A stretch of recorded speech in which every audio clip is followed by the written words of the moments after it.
Can you believe she's doing nothing even though she's in her last month of pregnancy? What kind of parenting did you do? When I opened the front door, there were my daughter, Jessica, and her husband, Thomas. Thomas scowled at me, complaining about dust accumulating under the table and a dirty bathroom floor. He seemed to think my daughter's inability to clean meant I had failed as a parent. It's tough for her to bend down with that belly. If he's that concerned, why doesn't he clean it himself? Before I could say anything, Thomas reached for the door. I can't be bothered with someone who can't even keep house. I'm leaving her. I'm Rebecca, and I turned 54 this year. I work as an employee for a major corporation. After losing my husband early, it's been just me and my only daughter, Jessica. Raising Jessica alone wasn't easy, but her smiles always made the fatigue disappear. Jessica grew into a kind and thoughtful young woman, blessed with good friends. However, she was clueless in romantic relationships and struggled to find a boyfriend. I was hoping she'd meet someone in high school, but she didn't even have a boyfriend in college. After graduating, she's been working as an office employee for a food manufacturer. Not a single rumor about her dating life. When I'm gone, Jessica would be all alone. I started to worry, considering introducing her to someone, when she shyly informed me she's dating a man she met through a friend. Their relationship progressed smoothly, and about 2 years in, they announced their engagement.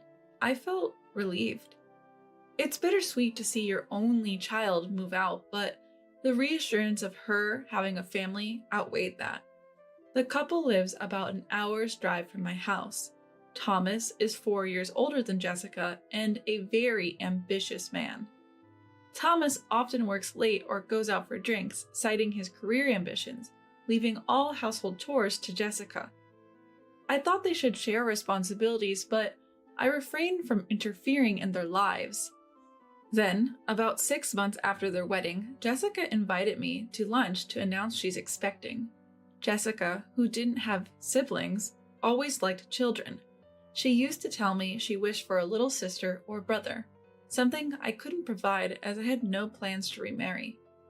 Jessica, who had always wanted kids even after getting married, was lovingly speaking to her still flat belly, rubbing it gently, as if she couldn't wait to meet her unborn child.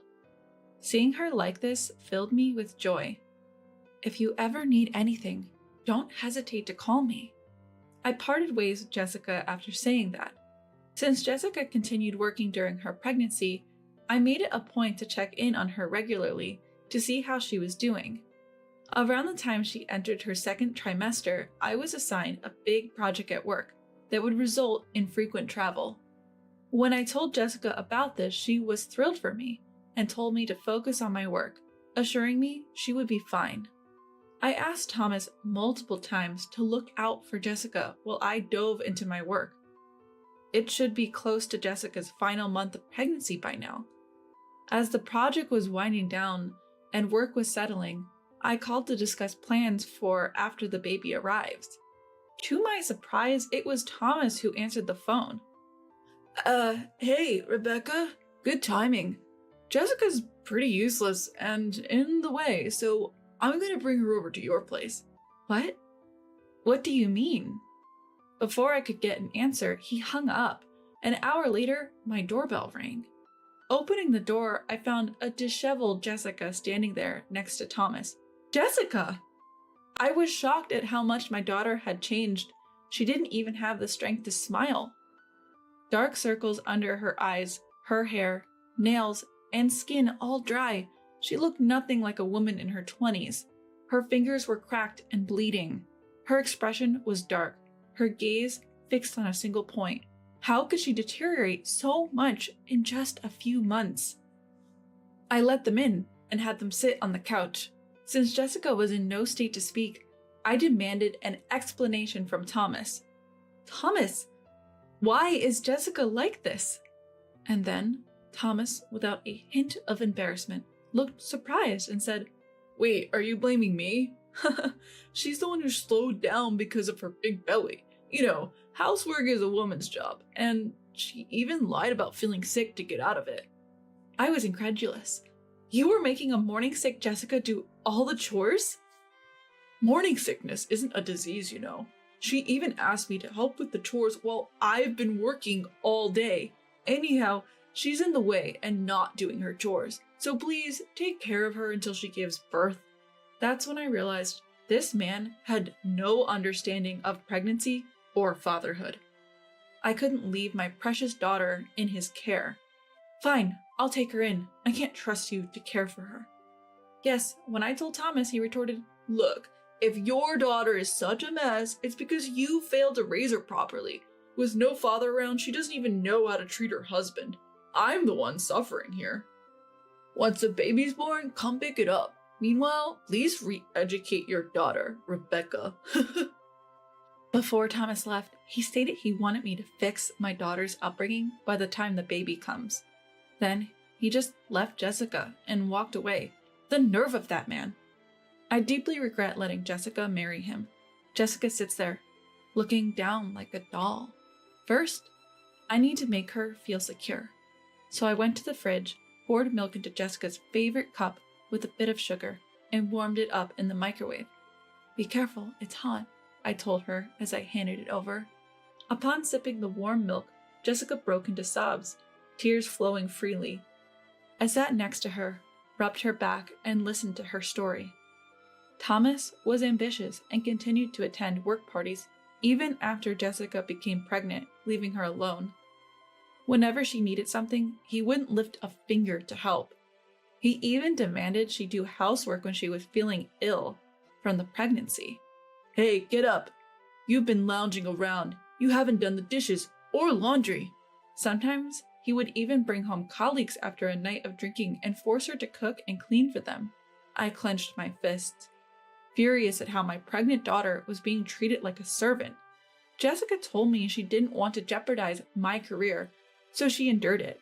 She even asked doctors to explain to Thomas about the physical changes in pregnancy, but it was all in vain.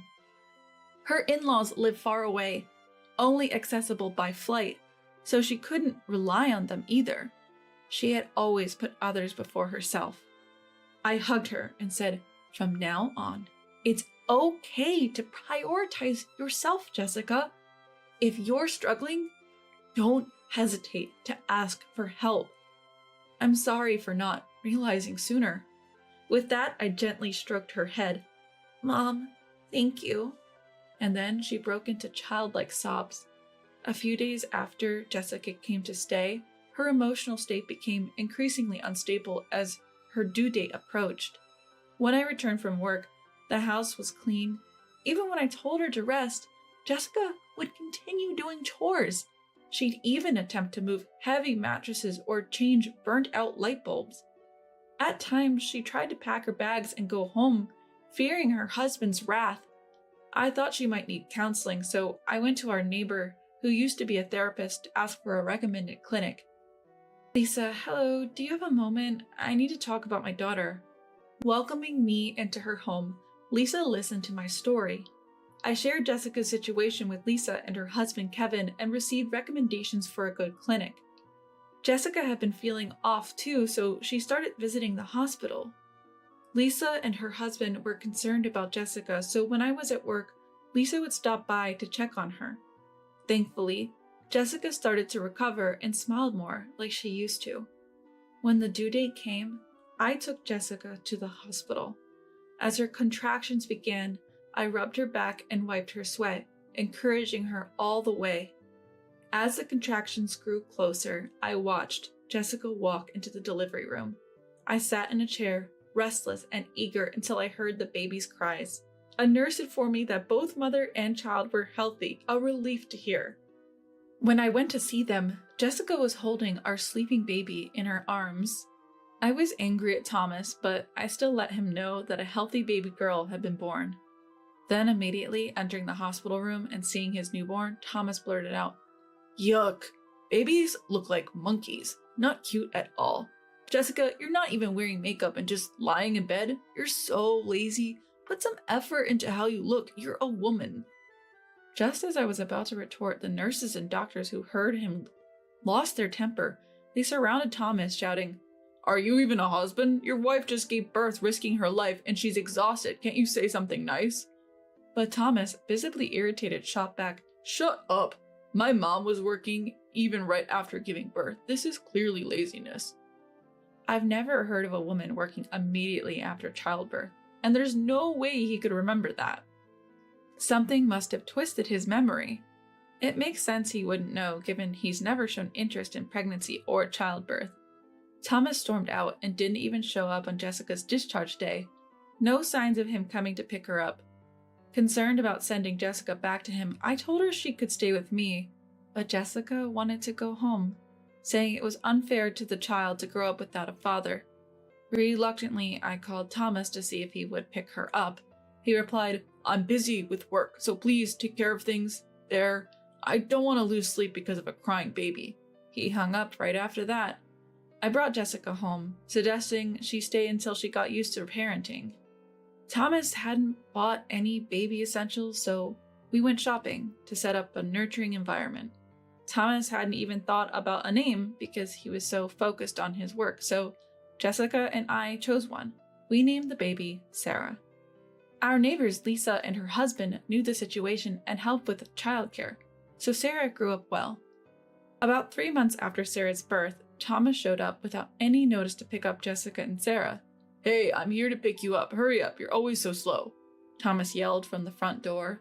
By the time Jessica's emotional instability after her childbirth had temporarily settled, and she fully understood how terrible Thomas was, Jessica had made up her mind to divorce and had no intention of going back to him.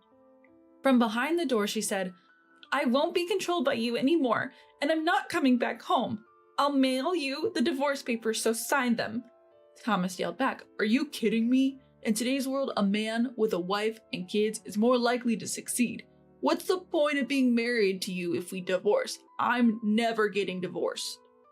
My daughter was furious, thinking that her husband had married and had a child just for the sake of a career advancement. But before I could yell back, the door next door opened.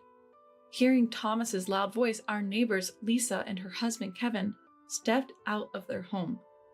Thomas, who glanced at Lisa, paled instantly when her husband Kevin appeared. "Boss, what are you doing here?" Stunned, Thomas watched Lisa and Kevin approach. It turns out Kevin was Thomas's supervisor. Kevin, also surprised, said, "So you're Jessica's husband. To think a terrible man like you, who neglected his child for 3 months, turns out to be you. You lack empathy, and I can't trust my team to someone like you. I'll let the CEO know as well, but consider your promotion canceled," Kevin sternly whispered to Thomas. "Please, Kevin, reconsider." Clinging to Kevin in tears, Thomas said, "You have nothing more to say to me. You don't even want to listen. You only ever cared about your work." Kevin cuts him off, not allowing any further comments. "What was all my hard work for?" Thomas drops to his knees, deflated. Kevin is known in the neighborhood and at work as a family man, and he couldn't tolerate Thomas treating his family like tools. Apparently, Thomas had been putting on a good face at work for the sake of promotion. Thomas went home quietly that day, but once at the office, he pestered colleagues and subordinates, saying, "Hey, you a dinner at my place, right? Could you put in a good word for me with the boss for a promotion?" When no one complied, he went straight to the CEO. "Sir, I've worked hard for this company every day. My sales numbers are consistently high. Please approve my promotion." "I've heard from your boss," said the CEO. "Your performance numbers might look good, but you've been using aggressive tactics to win contracts. Just raising your own numbers isn't enough. A deal that tarnishes the company's image is negative, even if it's successful. If you can't consider that, you can't move up. I have no more expectations for you." Thomas leaves the CEO's office, his face pale with dejection. The CEO of Thomas's company is occasionally on TV and is well known as a man of integrity. He made his judgment based on more than just the boss's reports. Thomas probably got the message. After that, Thomas lost his motivation for work. His constant mistakes became a burden, and he was transferred to a regional department with hardly any work. At least, He wasn't fired.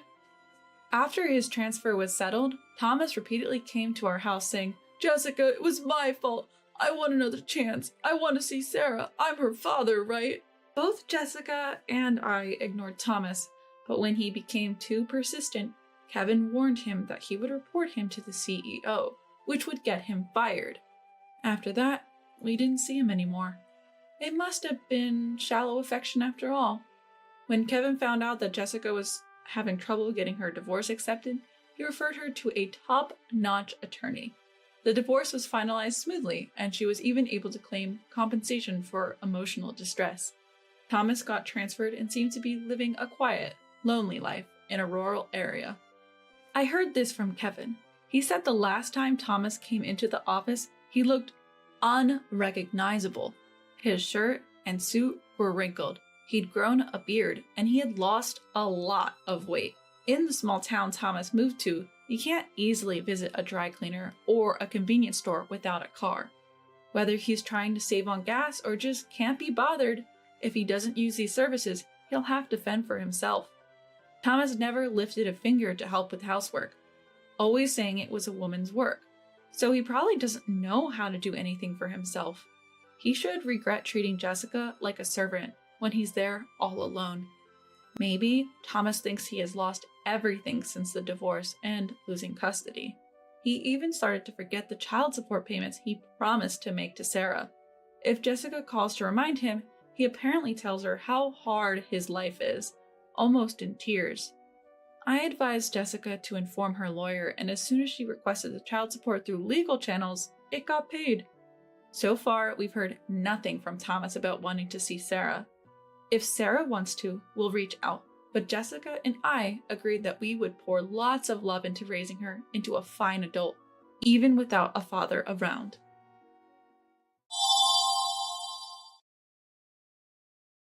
Only a high school diploma? Dropping out of middle school is kind of sketchy, isn't it? Look, there's a reason for that.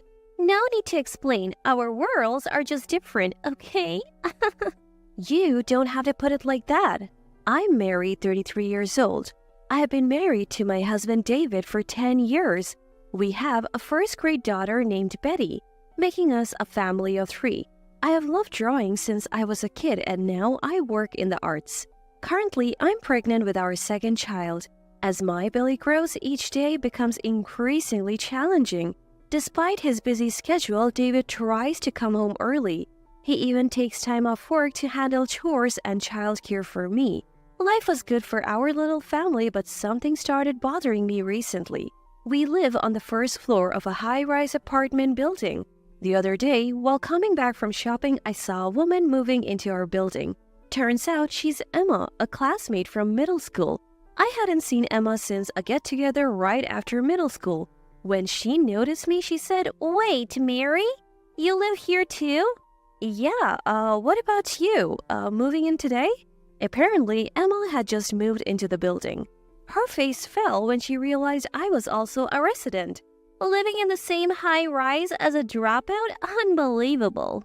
You see, I'm a dropout just like Emma said. I had reasons not to pursue further education after middle school, but I never told Emma. Last time we met, Emma had mocked me for being a high school dropout, and it seemed like nothing had changed. She was still belittling me. Annoyed, I listened as Emma continued, "So what floor are you on? I'm on 35. I realized Emma was trying to show off based on the floor number in the apartment building. I answered truthfully, "I'm on the first floor." Hearing this, Emma's face lit up with smug satisfaction. "First floor? Makes sense. You're a dropout after all. I'll have to invite you up to my 35th floor place sometime. Great views, you know." Emma continued to boast. Emma apparently worked at a major corporation after graduating from college up until last year. Now, she plans to start her own business and use this high-rise apartment as both her home and office. So that basically makes me the CEO. What about you? Do you work? When Emma asked, I began to explain my work. "Yeah, I'm in the art business." Emma interrupted. "Art? You mean like drawing? That's a job?" Feeling belittled, I snapped back. I've turned what I love into a career, and it is a real job. Emma ignored me, saying, "Well, it must be so nice working within the household income. What's your goal, like $900 a month?" I just listened in silence, not having the energy to retort.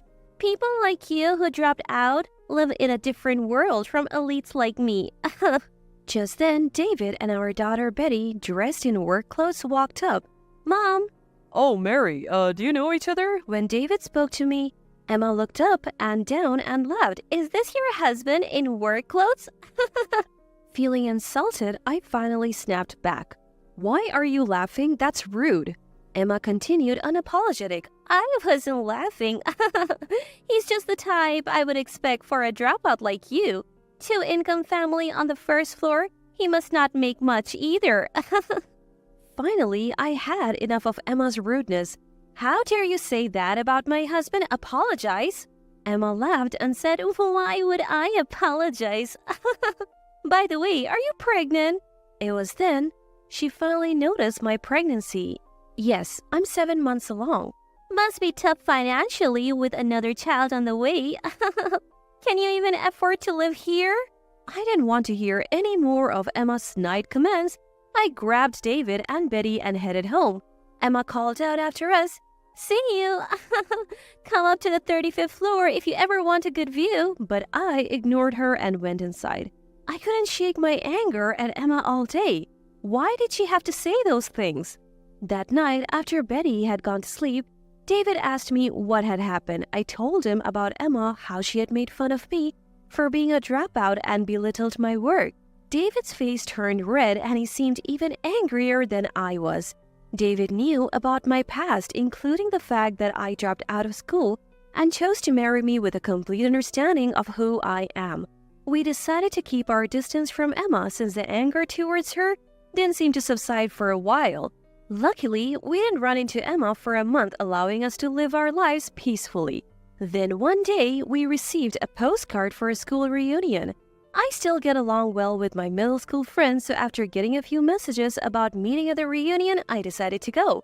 While I looked forward to catching up with friends, I was also a bit concerned about running into Emma and hearing her unwelcome comments. But thinking that after having a baby, I would have fewer chances to meet my friends, I set aside my worries about Emma and decided to attend the reunion, and then the day of the reunion arrived. The reunion took place in a rented hotel ballroom. As soon as I arrived, I met up with friends I hadn't seen in years, and we immediately fell into enjoyable conversation. It had been a long time since we had all caught up, and there was so much to talk about. Our friend group has always been tight-knit regardless of gender. Some have become mothers, others fathers, and we all love catching up about our families and careers. But then, out of the blue, we heard Emma's voice from behind. "Ugh, breathing the same air as poor people is making me sick." As expected, Emma had shown up too. We hadn't noticed her since we were only speaking with friends we were actually close to. Emma was wearing heavy makeup and a flashy dress that seemed out of place. Both my friends and I sighed at her over-the-top appearance and her consistently bad attitude. Even back in middle school, she was self-centered and made awkward comments. She was someone we tended to avoid. Nothing has changed. Even now at 33, she is as obnoxious as ever, and we couldn't help but roll our eyes. One friend finally broke the silence. "Emma, who are you calling poor?" She replied, "Who else? But Mary, she's a dropout, so she's poor and lives on the first floor. I live on the 35th. It's like a master-servant relationship." Emma laughed after saying this. A few friends were angered by her comments and confronted her, but Emma showed no signs of remorse. She continued, "If you don't want to be called poor, why don't you move to an older apartment that suits you, haha?" Completely oblivious to the looks she was getting, she continued to belittle me. "Why don't you just leave, you $900 a month earner? From this reunion and from that fancy apartment building." Hearing this, my friends looked puzzled and asked, "Mary, do you only earn $900 a month?" I replied, "No, that's just what Emma believes." While we were talking, Emma interrupted, "What are you two whispering about? Mary's living comfortably on her husband's income, doing a part-time job because she's a dropout, and I am a CEO. That's when a male classmate nearly spoke up. Emma, do you not know Mary is a well-known artist? Upon hearing this, Emma looked baffled and asked, "An artist? Who cares?" I decided to come clean with Emma, not wanting to let her arrogance ruin the mood of the reunion any further. I actually studied art in France right after middle school. I didn't complete a formal program, so you could say I dropped out. Upon hearing this, Emma scoffed. "What? France? Studying? Art is just a hobby, isn't it? You're still a dropout who ran away because you didn't want to study." Emma clearly didn't get it, so I elaborated a bit more. I spent several years training and now I manage an art gallery while also creating my own works. Believe it or not, I have fans and have even held my own exhibitions. Some classmates here have even bought my art. In reality, I was a young artist known within certain circles. After training in France, I returned to New York and kickstarted my career as an artist, which finally blossomed in recent years. As for David, we met at one of my exhibitions and clicked instantly, which led to marriage. Even with all this explanation, Emma still didn't seem to get it. "Come on. An exhibition is still just play, right? I am a CEO. I'm clearly winning here." Exasperated, I replied, "This isn't about winning or losing, Emma. You may think I'm foolish for pursuing art, but I take my work seriously." Emma, not wanting to concede, fired back, "Then why are you living on the first floor? If you're making that much money, you should be living on a higher floor." "There is a reason we are living on the first floor," I explained. "We were on a different floor before, but given that I'm pregnant and elevators can take forever here, we moved to the first floor for convenience." Emma seemed unwilling to accept my explanation. My friends all knew about my career and even classmates I wasn't particularly close to had heard I was an artist. Emma probably never considered that possibility given that she had zero interest in art and looked down on me for being a dropout. And I had another secret. Just as I was about to reveal this, I saw David and Betty at the entrance. "Mom!" Betty comes running towards me, followed by David chasing her from behind. David, scratching his head, says, Sorry about that, got pulled into some work stuff. Brought Betty along too. While David and I were talking, Emma blurted out, "Wait, who is this handsome man, your husband? He was in work clothes last time. Why the suit now?" David was indeed dressed sharply today. Emma couldn't take her eyes off him, so different from the work clothes she saw him in before. David began greeting my friends. Thank you for always being kind to my wife. Is everything to your satisfaction? Please let us know if there is anything you need. Just then, the organizer rushed over. Thank you for providing this venue for free. The food and drinks are top-notch. Really, thank you. The truth was, this hotel belonged to David's parents, and he was now the CEO. David had generously offered the venue free of charge for the reunion. Emma's face turned pale upon hearing this. "You are a CEO's wife?" She had looked down on me as poor, but here I was, an artist and a CEO's wife. Emma seemed to be in complete shock. "Why are you, a dropout, married to someone this wealthy, when an elite like me is still single? What did you do to pull this off?" Emma challenged me with a tone of bitterness. David finally noticed Emma and said, Oh, we have met before. Sorry for being in work clothes the last time. I was helping with a neighborhood cleanup. As the owner of the high-rise apartment, it's important to maintain good relations in the community. Emma's face turned pale. "Wait, you own that high-rise? Your family owns it?" In fact, David owns that high-rise. His family has been wealthy for generations, involved in hotel management and owning multiple properties. We live in one of those properties, the high-rise in question. Emma stood there stunned, unable to come up with a retort. David added, Oh, by the way, we would like to invite you to the penthouse sometime. It has a great view. You can even see the Empire State Building. Emma was shocked again. "The penthouse? But don't you guys live on the first floor?" Hearing that, I decided to tell her the truth. "I told you before, I'm pregnant, so we made the first floor our home as well. Basically, both the penthouse and the first floor are ours." Emma was speechless, her body limp with disbelief. With that, I noticed that the friends around us had gone silent, listening intently to our conversation. Feeling like I had ruined the atmosphere of the reunion, I began to head for the exit with David and Betty in tow. As I was leaving, Emma mumbled, A dropout acting so cocky. I turned to my daughter, who could probably hear Emma's comment. What matters most is what's inside. Never look down on people. Betty nodded and cheerfully replied. Then Betty turned to Emma and said, Emma, if you keep making faces like that, happiness will run away from you. Everyone in the room burst into laughter. The atmosphere improved, but Emma, now a laughingstock, ran out of the venue blushing. The reunion proceeded in good spirits, and I enjoyed the rest of the evening with my friends. They too had been mistreated by Emma in the past, so Betty's last word made everyone feel relieved. Months passed and we never encountered Emma at the high-rise again. So one day when David came home, he told me that Emma had finally moved out of the luxury high-rise. According to David, turns out Emma had been skipping rent for 3 months. I even had a lawyer come in to issue an eviction notice. She then skipped town almost overnight. Hearing this, I was floored. David mentioned that the room Emma had rented was left just as it was, furniture, clothes, and all.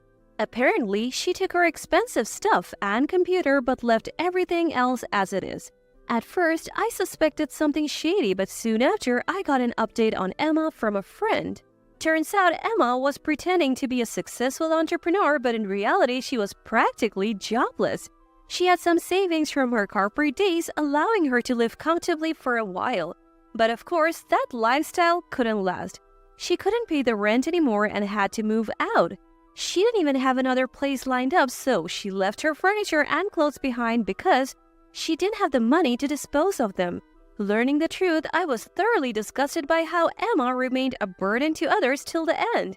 Emma has such a terrible personality that even in her crisis, she has no friends or colleagues who would help her. Now she's living alone in an old apartment. She's scraping by with part-time jobs to make ends meet. She used to brag about being a lead and look down on me, a college dropout. I bet her pride is shattered now. I can only hope that she learns to live a more humble and earnest life going forward. As for me, I continue to enjoy my life, painting pictures and spending time with my daughter and husband. Our family of 3 gets along wonderfully, and I'm excited that we will soon become a family of 4, including the baby on the way. I intend to keep doing everything I can to protect my family's happiness.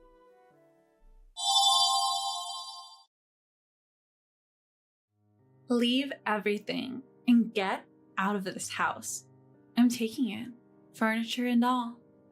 I couldn't believe my ears when I heard this from my sister-in-law. Ever since my husband, Noah, passed away, she's been doing whatever she pleases. Even when I remind her that this was mine and Noah's home, she doesn't care. I felt that even if I resisted, nothing would change. So, I decided to leave everything behind, just as she wanted. Fine, I'll leave. My name is Isabella. Noah was a young CEO who took over his father's company. It's a major corporation that everyone knows, with a vast number of employees. I became his secretary right when he became CEO, and we got to know each other closely. During tough times, we supported each other, and as days went by, we fell in love and started dating. Everyone at the company knew about our relationship, and since we were both successful, we were admired. 2 years later, we got married. When he proposed, it was the happiest moment of my life, and our relationship remained strong after marriage. Later, I quit my job as a secretary to support Noah full-time at home. We've been married for almost 10 years now. We're planning a trip for our upcoming anniversary. Every day with Noah is a joy. However, there was one problem. I have an older brother named Liam. Our dad works as a driver and our mom is too frail to work. After high school, Liam got a job without going to college and moved out. I went to college with money I saved from part-time jobs, and later got a job as a secretary at Noah's company. The pay was great, and I mostly saved or sent money home. Liam, knowing this, often asked me for money. Some of the money I sent to our parents also ended up with him. Liam had a temper, and to avoid confrontations, I never said anything. I wished my parents wouldn't give him money, but they probably found it easier to appease him. Growing up, Liam often took things from me. Now, he works a blue-collar job and, according to our parents, is heavily into gambling. From horse racing to slot machines and lotteries, he seems to be into everything. Despite having such a troublesome brother, I still gave him money after getting married. Sometimes he even asked Noah for money, which I really wished he'd stop. Every day, I was frustrated with Liam, but his wife Harper was even more of a headache. Given Noah's position, we lived in a luxury, high-rise apartment furnished with high-end items for when company associates visited. We bought the apartment thinking of our future children. I had difficulty conceiving, but after 2 years of preconception care, I finally became pregnant. Because of my frequent hospital visits, I'm often away from home, but Harper would still be at our place. It would be okay if she visited, but she'd have a mess and treated me like a servant. Isabella, I'm hungry. Get me something. I'm leaving for the hospital soon. Then order delivery. Harper never lifts a finger or offers to pay when she's at our place. I have to do it all. When I talked to Liam about it, he didn't help much. Just listen to my wife. You have plenty of money. No matter how much we earn, this is a separate issue. I've confronted Harper, but she'd just say, "You're annoying. Take money from me and go gambling with it." It's been a year since Liam married her. For over 6 months, I've been feeling overwhelmed by their behavior. I've talked to Noah about it, and he's apparently discussed it with my parents. But I assume there's been no progress since they won't listen. Every day I thought about how I needed to resolve this before our baby arrives. Sure, everyone dreams of a luxurious life, but no matter how much money you have, you shouldn't misuse it. I wished every day that they'd at least stop gambling with other people's money. The daily stress, combined with pregnancy, made my morning sickness severe. Because of this, I sometimes escaped home to help with Noah's company work. I could only do seated tasks like paperwork, but it eased my mind. I never imagined that things with Harper and Liam would get worse. On our anniversary, Noah and I had plans to dine at a fancy restaurant with a city view. I prepared early. From tomorrow, we planned a 3-day, 2-night stay at a distant luxury hotel. I was excited, even buying new clothes and getting my hair done. I wanted to always be the wife Noah found beautiful, even at 35. As usual, Harper tagged along, getting pampered on my dime, but I didn't mind. I checked our preparations for tomorrow, ensuring we didn't forget anything. Though it was a lot to manage, I was excited about the hotel. Time passed, but Noah didn't return, and there was no message. Maybe he's held up at work. I waited for his call, but nothing came. Just as I was about to call his office, my phone rang. It was an unknown number. Answering, I heard, "Is this Mrs. Noah? Please come to the hospital immediately." The call was from a hospital. If they mentioned Noah's name, something must have happened to him. If they mentioned Noah's name, Something must have happened to him. I quickly grabbed essentials, hailed a taxi, and rushed to the hospital. I was led to the surgery waiting area. When I arrived, the nurse called me into the examination room, and I listened to the story. The doctor explained that Noah had been in a collision with a car that ran a red light. He was critically injured and undergoing surgery. They told me to brace myself as he might not make it. I was in shock and couldn't process the news. After hearing about the accident, I was in a panic and barely remember what followed. I prayed desperately outside the operating room. Noah, please stay alive, please. 4 hours later, the surgery door opened and the doctor emerged. We did our best. I'm so sorry. Noah didn't make it. I cried uncontrollably, my sobs echoing in the dim hospital corridor. Memories with Noah flooded my mind, and though a nurse tried to comfort me, I barely noticed. Soon after, my mother-in-law arrived, crying in my father-in-law's arms. Then, a male doctor approached with a bouquet. Are you his wife?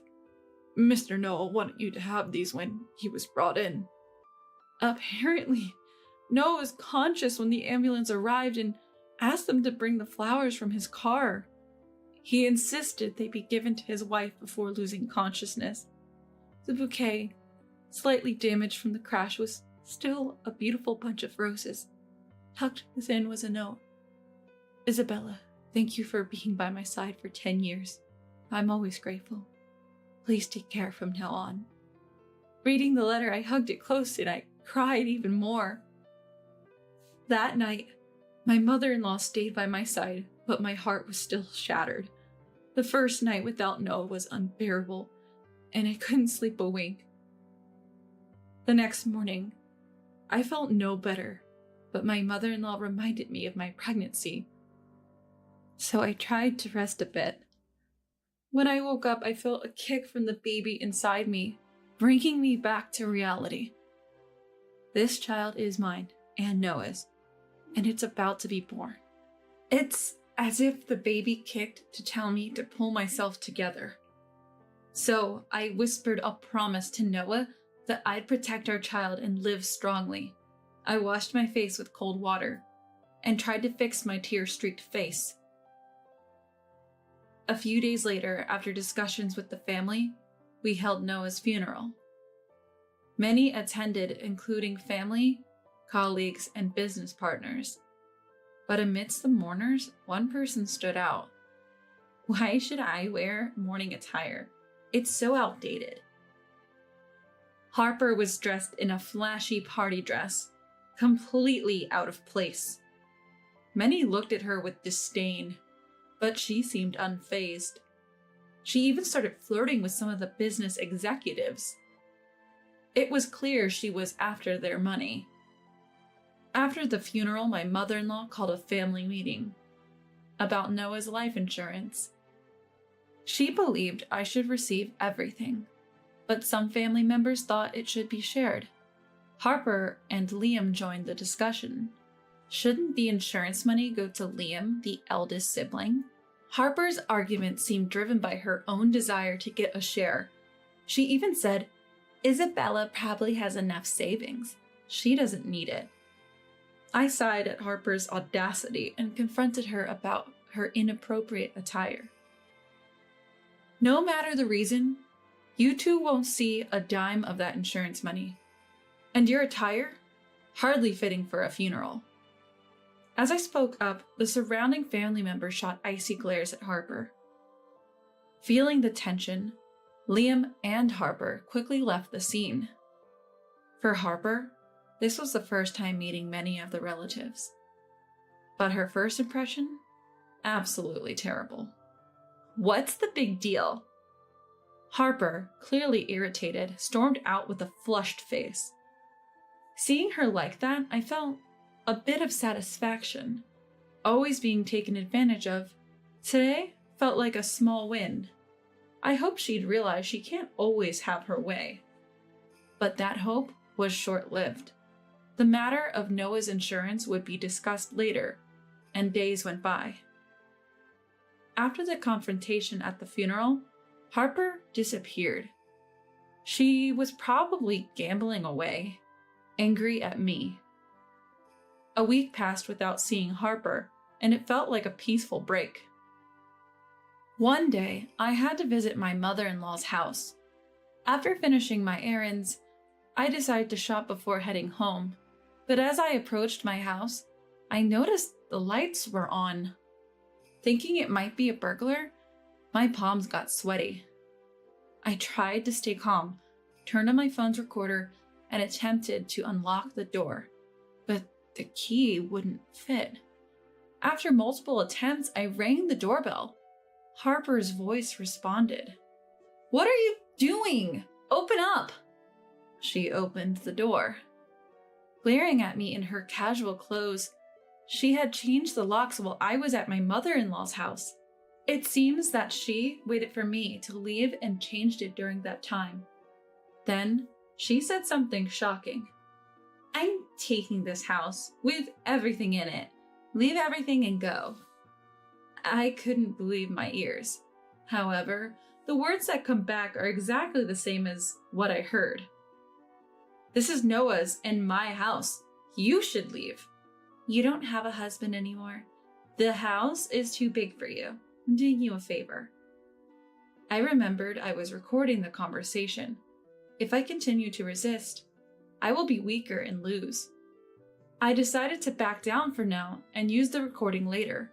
"Fine," I said, and left. I called my mother-in-law, who kindly took me in. I told her everything and played the recording. "This is just like theft," she said, "and I could possibly get compensation for the emotional distress." She advised contacting the police and a lawyer. The next day, I did just that.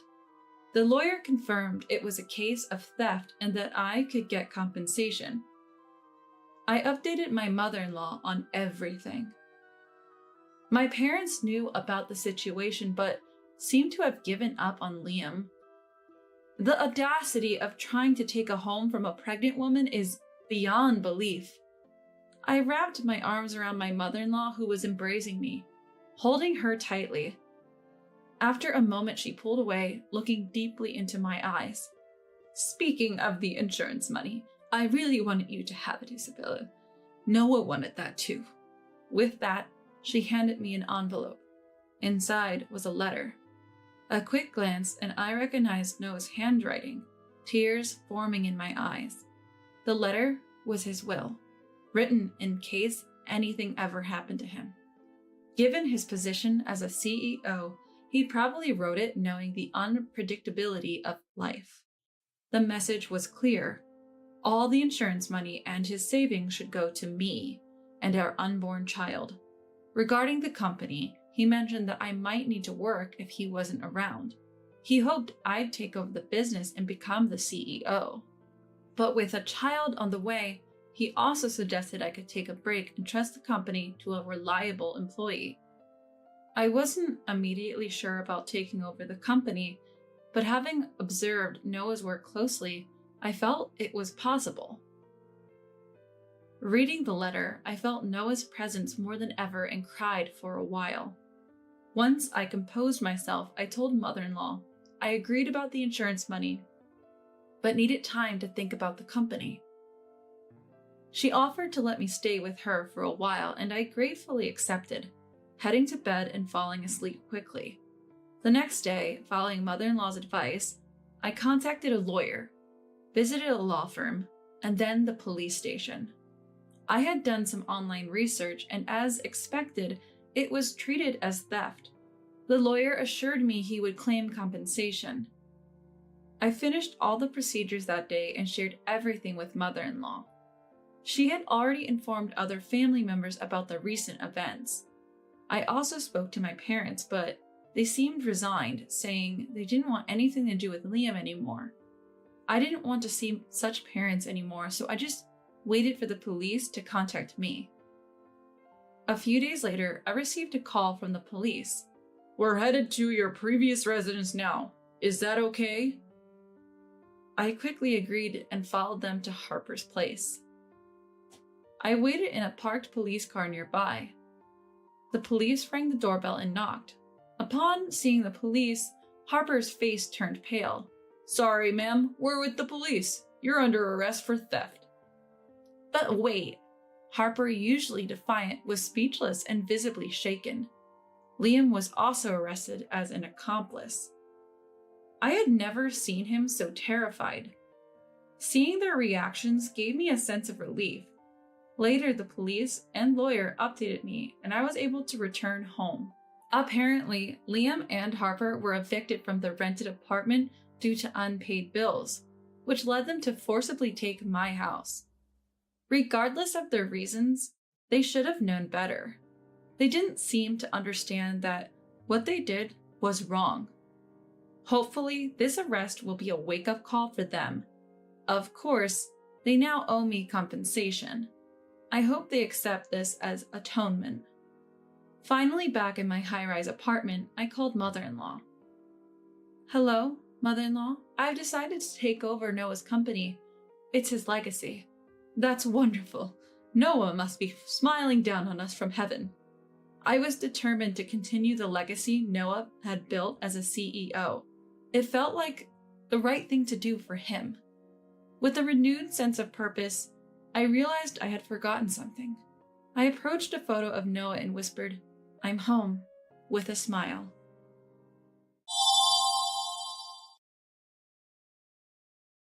I've been meaning to say this for a while. I don't like anything about you. We're gonna live as a family from now on, so get out of this house, stop interfering in our lives. When I voiced my opinion to my son's wife, Tabitha, who was neglecting her responsibilities as a mother, she became visibly angry. Fuming, she stormed out of the living room, spewing aggressive words. "I get it. Just so you know, the house is in my name. Let's change that. If it means cutting ties with you, I'd do it right now." Tabitha had wanted to sever ties with me. Oblivious, she happily accepted my agreement. She was too naive to realize what she was getting into. She had no idea that changing the house's title would lead to her downfall. This all happened before my grandson was even born. My name is Emily. I work as a CPA, and I'm a career-oriented woman. My family consists of just my son. My husband passed away from illness shortly after my son was born. He was a man of strong principles, and I was utterly devoted to him. When he died, I was devastated and even thought of ending my life. However, my son Lucas became my only treasure and gave me a reason to live. He's like a ray of sunshine, reminding me that I need to protect him. And that's what inspired me. My son had always been my rock. It wasn't that he did anything special for me, but his passionate cries for me, his mother, gave me the strength to keep going until today. Now he's a grown man, a member of society. He studied like mad, even landing a job at a big corporation. As a mother, I couldn't be prouder of how he's turned out. Then, when he was 26, he married Tabitha, his long-time girlfriend. They moved into a brand new house, and he began suggesting I should move in with them. "Don't you think it'd be awkward if I lived with you? Newlyweds and all?" Tabitha and my son came over. During our casual conversation, Tabitha answered my question. "Actually, I was the one who asked Lucas. I really wanted to live with you." "Tabitha, you're such a good person. Lucas is lucky to have you." "Hey, Mom, don't overstep." Based on those heartfelt words from her, I was genuinely touched. Tabitha, a dependable person, is 6 years older than my son. As an older wife, her assertive, no-nonsense demeanor really won me over, but she was also considerate and pleasant. I had no worries about moving in with them. It seemed like it would be a bright and enjoyable life, so we began our life together. Everything was smooth sailing initially. However, things took a sudden turn. Soon after moving in, Tabitha got pregnant. We were all thrilled. Citing health reasons, Tabitha quit her part-time job, and she decided to be a homemaker, supporting the household. My son continued to work hard, and I also contributed while working. And then finally our grandson was born. We all thought, now let's give it our all as family. But then, my son got unexpected news. His company was expanding globally, and he had to go overseas to support a new branch for a few years. The timing couldn't have been worse. My son was heartbroken. "I want to stay here. I still want to be with my kid. Despite his lament, off he went overseas. So that left the three of us, Tabitha, my grandson, and me. When my colleagues asked me if I wasn't uneasy about staying alone with my daughter-in-law, I never had such thoughts. With a kind Tabitha and a cute grandson, we could manage. Or so I thought, content. Little did I know, I'd regret that relief. Tabitha had been severely sick during her pregnancy and hadn't been able to do any housework. Luckily, I lived with them and took over the chores, but perhaps that was a mistake. Even after our grandson was born, Tabitha didn't lift a finger around the house. Worse, she would often spend her days aimlessly, not even properly looking after our grandson. Finally, I had to confront her. Tabitha, you're a mother now. Do you have any sense of responsibility? On that particular day, Tabitha was about to leave the house, leaving our grandson with me again. I stopped her at the entrance and took her to the living room for a serious chat. Don't I always look after him while you're not around? Can't I take a break sometimes? A break? You're out almost every night. I'm not a maid or a babysitter, you know. I get it.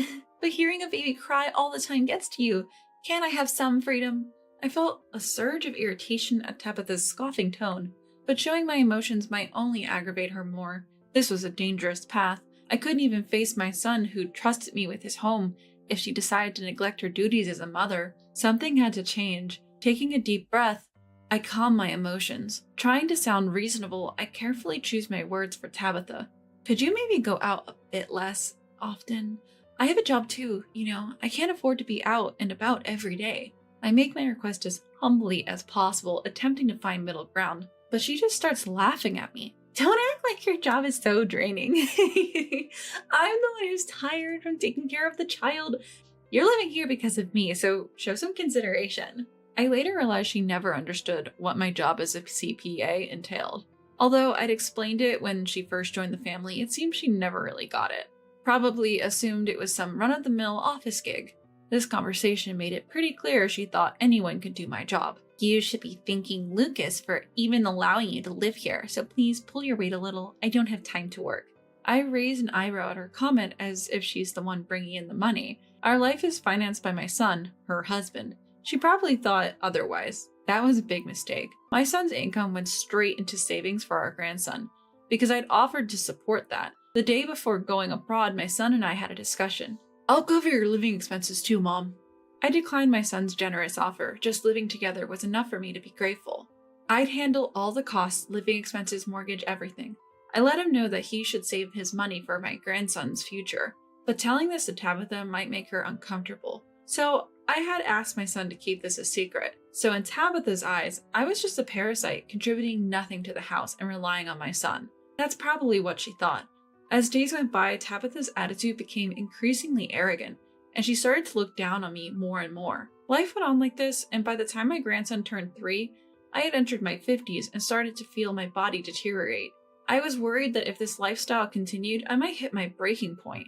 Just when I was struggling with what to do, my son mentioned that his overseas assignment might be coming to an end soon. I'll be seeing you soon, so hang on. Dad's doing his best. My son would talk to his son daily with video calls. My grandson's development was slow at this point. He still struggled with speech. Despite that, he would lovingly express himself sometimes, uttering the word Papa or using gestures. Both my son and I were totally smitten with him. However, Tabitha seemed uninterested, always fiddling with her phone next to us. Talking about her issues with my son overseas was hard, so each day was filled with worries. Then, something happened. I got home late one day, too late to prepare dinner. I thought surely she'll take care of things just for today. As I parked my car, I could hear my grandsons crying from outside the house. I rushed inside to find the laundry undone. My grandson, still in his diaper, was scratching his bottom and crying for a change. Where was Tabitha? I looked around and spotted her lazily asleep on the living room sofa. I couldn't believe she'd sleep while our grandson was crying like that. In sharp contrast to my wailing grandson, Tabitha snored away, clearly deep in sleep. Stress and exhaustion from work had reached a breaking point, so I forcibly woke her up. Wake up! What are you doing? Stop yelling at me, you're too close. As I yanked the blanket off of her, Tabitha groaned and clicked her tongue. Stretching and yawning, she sat up lazily. Her lethargic demeanor really got under my skin, my own frustration reaching new heights. How could you sleep while the child is crying? I'm tired too, okay? Don't yell right after I wake up. I can hear you, you know. Tired? What are you tired from? You don't even do anything around the house. I'm taking care of the kid, aren't I? You don't know anything, so why are you acting like you're so great? Tabitha, clearly in a bad mood, glared at me and snapped her words. Feeling my clenched fist tighten even more with her attitude, I was about to retort. But then my grandson tugged at my pants, signaling that his diaper was uncomfortable. Snapping back to my senses, I decided to leave Tabitha be for now. I focused on changing my grandson's diaper. Sorry, buddy, I bet that felt itchy. I'll change you right away. My tone was night and day compared to how I spoke to Tabitha, soft and tender as I changed the diaper. Yet even after the diaper change, my grandson kept crying. Confused, I then remembered that Tabitha had been sleeping. Could it be you haven't eaten either? Not sure if my grandson would understand, I asked him anyway. It seems like my grandson is frustrated by his inability to speak, as his tears show no sign of stopping. However, in an earnest attempt to communicate his feelings, he rubs his little tummy in circles, making a gesture to indicate he's hungry. Angry but holding it back, I rushed to prepare some food. Once he was finally eating, he laughed innocently while watching TV. I finally felt at ease. I sat down and collapsed onto the table. Today had been exhausting. Why do I have to go through all this? It's all because she won't take care of the house or the kid. The forgotten anger surged back within me. To make matters worse, I heard Tabitha's voice coming from upstairs. Is this for dinner? There's no meat? She grimaced at the fish-centered meal and started complaining. Something snapped at me and I told her to sit down. We need to talk. Sit. Is this going to take long? I was about to go.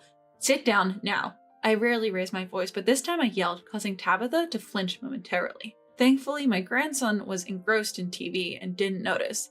Tabitha reluctantly sat, complaining as she did, and I laid into her. I won't tell you to stop going out or to stay home all the time, but you've been exceedingly indifferent towards your child. Indifferent? That's a bit much. I'm not ignoring him. I was just tired and took a nap today. Being tired because you've been out at night, of course you'd be drained during the day. Why do I have to be lectured for just taking a small nap? Do you even realize the time? It's already 9 p.m. Sleeping is not an option right now. Well, it's done and there's nothing we can do about it. She had been quietly listening at first, but it was clear her patience was wearing thin. Her tone changed, and she began to glare and argue back. Do you even feel like a mother? He is your son, you know. Enough! Stop nagging! Seems like Tabitha had had enough. She stood up abruptly, grabbing my belongings. Shoving them into my arms, she yelled at me. You know, I've wanted to say this for a while. I can't stand you. From now on, we're living as a family without you. Get out of this house and stop meddling in our lives. With that, she slammed the living room door and stormed out. Startled by the noise, my grandson looked anxious. He glanced towards the door and mumbled, Mama? Perhaps feeling vulnerable without his mother, my grandson came up to me. He looked up as if asking where his mom had gone. My heart ached at the sight. I hugged him and broke down. How did things end up this way? Even without Lucas, I thought I could hold this household together. Now I'm supposed to leave my grandson in the hands of someone like her? What should I do? Overwhelmed by regret and heartache, I had no choice but to surrender myself to the tears that flowed from my uncontrollable anger and pain. My grandson must have sensed my distress. He looked up with concern and wiped my tears. Gwen, it's okay, he said in his childlike language, patting my head. His small gesture gave me some comfort, but my tears wouldn't stop. Still, what matters is that he lives a happy life. I can't entrust him to someone so unreliable. I have to protect him. Resolved, I decided to take action. The next day, I called into work and took a day off to have another talk with Tabitha. What now? If this is about yesterday, I've had enough. Just leave, okay? She was clearly reluctant to even speak with me. As soon as I arrived, she let out a heavy sigh and took her seat, immediately throwing provocative words my way. All right, as you wish, I'll leave, I said. So you finally realize you're the problem, huh? She must have been surprised that I accepted her words without any argument. For a moment, her eyes widened. That expression quickly faded, replaced by a mocking tone. But just so you know, I'll need to transfer the house's deed to you first, I continued. Fine by me. If that's what it takes to get rid of you, let's do it now. I had offered the change of the house's title as a condition for moving out. Tabitha, clueless as ever, happily agreed. Hearing her agreement, I couldn't help but smirk. She was too naive to realize. She had no idea that this change in ownership would be the start of her troubles. I took her along as we switched everything from the government paperwork, insurance, to the home loan, from my name to hers. Just as we finished all the name changes, my son came home right on cue. Lucas? Tabitha was stunned to see my son, and understandably so. I had told her he wouldn't be back for a while. It's been a long time, Tabitha. Why is Lucas here? What about the overseas office? Didn't I tell you? I was about to come back home soon. Actually, I had confided in my son the night before. He wasn't supposed to be back for a bit longer, but I was desperate, so I told him everything. I decided to stop pretending and be honest about what had been happening. To be truthful, I had given up on the idea that telling my son would make any difference. However, his boss at his new posting turned out to be a really good person. When I explained the situation at home, the boss immediately arranged everything for him to come back, from flights to logistics. So, while I bought time with the name changes, my son returned. We got to see each other before I completely left the house. "Tabitha, you've done some terrible things to my mother and family." Just by seeing his face, she must have sensed it. He was furious. Tabitha was visibly shaking, and it was clear she was scared. "What terrible things? I haven't done anything to your mother." "Don't play dumb. I know everything." Even at this point, Tabitha tried to weasel her way out. Her futile resistance. As I had those thoughts, my son seemed to speak for me as he looked down at her with a big grin. Standing tall with his arms crossed, he exuded authority. The force he projected while looking down from his 6-foot height was overwhelmingly strong. "Look, you've got it all wrong. Mother-in-law, you've never contributed financially, but you're always nagging. I've been stressed out with taking care of the kids and said things in the heat of the moment. I didn't mean anything by it." Tabitha tried to deflect the situation, even though she was visibly intimidated. My son must have really scared her. She kept talking, saying things that made me want to tell her that she should just stop for her own sake. By the time she was done, I was flabbergasted. "Do you even realize how we've managed to make ends meet? You clearly have no idea." Upon hearing Tabitha's side, my son couldn't help but laugh as he continued to speak. Maybe he found her ignorance amusing, but he looked down on Tabitha, chuckling. Tabitha couldn't understand why she was being laughed at. Confused, she alternately looked at my son and me, trying to make sense of it all. "Our living expenses come from my mom's income." "What do you mean?" "I've been putting all my earnings in my mom's hands, saving up for our child." My son began to reveal how things had unfolded, and Tabitha, hearing it all for the first time, was visibly shaken. She probably had never considered that her entire lifestyle had been financially supported by me. She realized she'd made a huge mistake. It was as if her face said it all. Her emotions were completely transparent. "Why do you think I had everything transferred to your name today?" "What?" Tabitha looked perplexed by her husband's abrupt question, and from there, he continued to corner her. "You thought you'd successfully push Mom out of the house, didn't you?" Caught off guard, she couldn't find the words to respond, perhaps finding her silence amusing. My son approached her with a sinister grin. "The person who tirelessly held this family together wouldn't just leave because of your petty annoyances. But then why?" "It was my idea." As Tabitha eagerly attempted to interrupt, my son cut her off. "What did you say? Why would you even suggest such a thing?" "Because if we didn't include changing the title and the conditions for her leaving, you might not have gone along with it." "Why did the title need to change? We could just live as a family of 3 after driving her out." Could she still believe my son is on her side? Both my son and I were shocked at Tabitha's statement. He couldn't help but burst into laughter. "Come on, let's limit the jokes to your face. The idea of you, me, and her living together, absurd." "But why would the title of the house also become mine?" "To divorce you, obviously." Saying that, he thrust the divorce papers at her. Startled, she nearly fell backward. Though she managed to steady herself, her face turned ghostly white as she looked at the divorce papers. You could clearly see her mind going blank. "There's no way I could leave this child and my mother in your care. Continuing as a married couple is utterly impossible." "Well, wait, this is totally unreasonable." "Unreasonable? You're the one using that word? Reflect on what you've done to my mother." At the word unreasonable, my son's anger exploded. My son yelled at her, channeling all the anger he had ever felt. "You were a mistake. I should have never trusted you with my mom and our kid. From now on, I'm the one who'll protect them. We're done as of today." "But my savings belong to me." Perhaps realizing she couldn't push any further, Tabitha shifted her focus to the money. She began demanding my son's assets in the divorce settlement. I couldn't help but sigh at her audacity. I decided to explain why I had been covering their living expenses. "Why do you think I've been paying for living expenses while Lucas saved his money?" "What? All the accounts under my grandson's name were set up by me." "What are you talking about? I don't understand." Clearly, Tabitha was perplexed. In a divorce, child savings can sometimes be considered marital assets. I had accepted living expenses from my son and saved it as a gift for my grandson to prevent this. This way, even if you divorce, you won't get your hands on my grandson's savings or my son's savings. "So you're really not going to get much." "This can't be." It wasn't that I planned this in case of divorce, but it sure came in handy. I couldn't help but pat myself on the back. Tabitha fell right into our trap.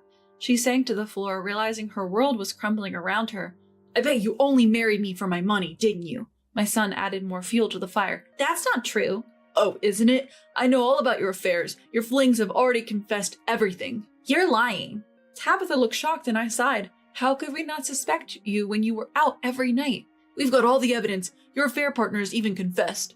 When I showed her the voice recorder and some photos of her entering a hotel, Tabitha had nothing more to say. Turns out she reconnected with an old flame after marrying my son. She was cheating and funneling money into this man. But you miscalculated big time. My salary doesn't even come close to what Mom earns. You mean your mom, the office worker? How could she possibly earn more money than you, Lucas? The income of a CPA grows with experience. So what? She's making like 100,000. 100,000? Tabitha was flabbergasted when she heard my salary. Don't regret your ignorance now. My mom isn't someone you can look down on. But if I just work harder, I could... Tabitha!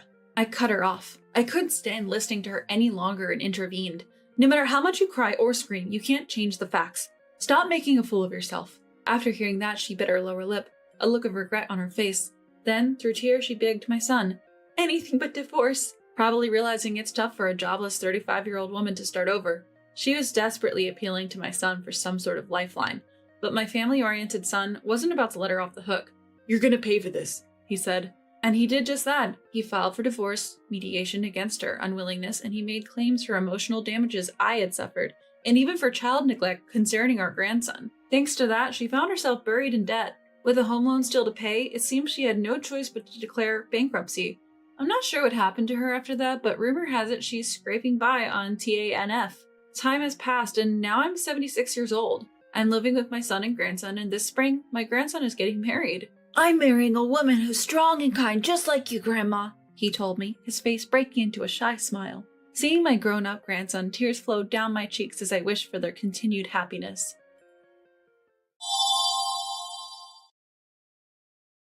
What on earth is going on? Mom passed away from an illness, didn't she?